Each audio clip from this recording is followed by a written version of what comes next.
Почитувани сограѓани, почитувани представници на медиумите, добар ден. Почитувани сограѓани, СДСМ се грижи за образовниот процес во општина Неготино. Откако СДСМ ја превзема власта на општина Неготино, се случија повеќе промени во училиштата како во градот, така и во населените места. Веќе 2 години општина Неготино, предводена од градоначалникот Тони Делков, доделува награди за најуспешните ученици и нивните ментори од двете основни и средното училиште во градот.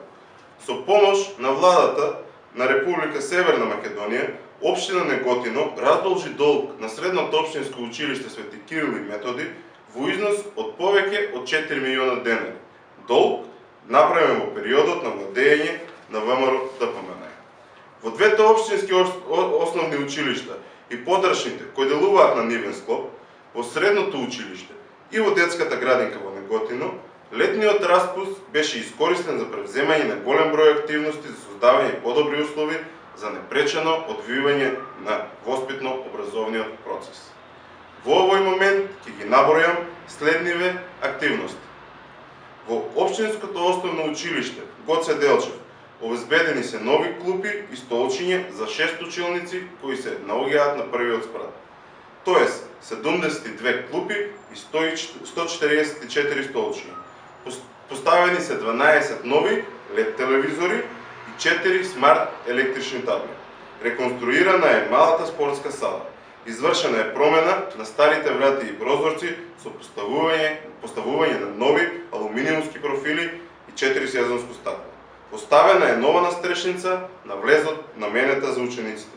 Изградена е пешачка патека и нови скали со бекатон коцки за потребите на учениците. Извршено е проширување на постоечкиот паркинг простор со обезбедување на нови места за паркирање. Проектните активности се спроведени и во подрачните училишта кои делуваат во склоп на централното. Па така, во училиштето во Долни Дисан извршено е партерно уредување на дворот и поставени се нови скали на влезот. Санирана е оградата околу целиот објект. За прв пат од постоењето на училиштето во сите простории поставено е парно грејење на пелети. Извршено е комплетно обелување на училиштето. Во подрачното училиште во Тремник извршено е преградување на една училница со што се создадени услови две паралелки истовремено да ја следат наставата. Во подрачното училиште во Курија изградени се нови влезни скали во училиштето.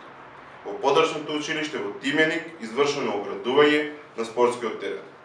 И во основното општинско училиште Страшо Пинџур летниот период се искористи за спроведување на повеќе активности. Во самото централно училиште превземени се сите неопходни активности за подготвено да се дочека новата учебна година, а во новиот дел од училиштето обновени се просториите во ходникот.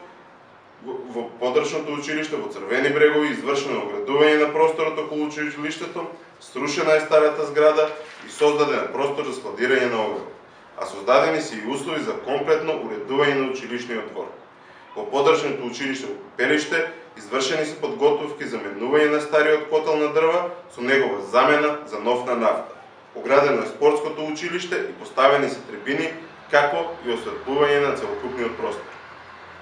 Во подрачното училиште во Криволак се извршени комплетно фарбање на оградата околу училиштето кое доби нов и посвеж лик, а превземени се и други тековни активности вообичаени пред почетокот на учебната година. Во средното општинско училиште Свети Кирил и Методи направена е промена на сите стари и дотрајани прозорци со нови за подобра енергетска ефикасност.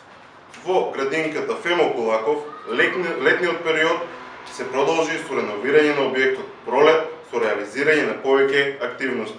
Извршена е замена на стариот со поставување на нов ламинат во една занимална, обелени се 6 занимални и ходници. Заменети се старите со нови врати во занималните и во купатилата. Извршено обновување и реновирање на патеките на влезовите со бекатон плочки, како и реновирање и санација на терасите во јаслениот дел. Набавени се нови шкафчиња за креветчиња во сите 9 занимални во објектот Пролет. Набавка на креветчиња за јаслена возраст и рекс креветчиња за деца на возраст од 2 до 6 години.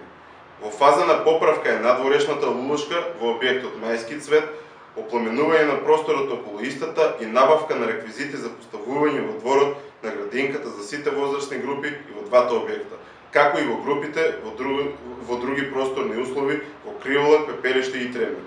Заради зголемениот обем на работа, следува и набавка на електрични апарати за потребите во кујната. Последната активност во насока на помагање на учениците и подобрување на условите за работа во училиштата беше активноста каде председателот на Совет на општина Неготино Диме Витанов заедно со директорот на Основното општинско училиште Гоце Делчев Петар Мантев доделија ранчиња и училишен прибор за првооделенците во 3 подрачни училишта и тоа во училиштата во Долни Дисан, Тимјаник и Тремник. Почитувани граѓани, СДСМ покажува како се води грижа за своите сограѓани и како се сакаат институциите. Продолжуваме понатаму во подобрување на условите за живење во општина Неготино, затоа што за нас зборот важи.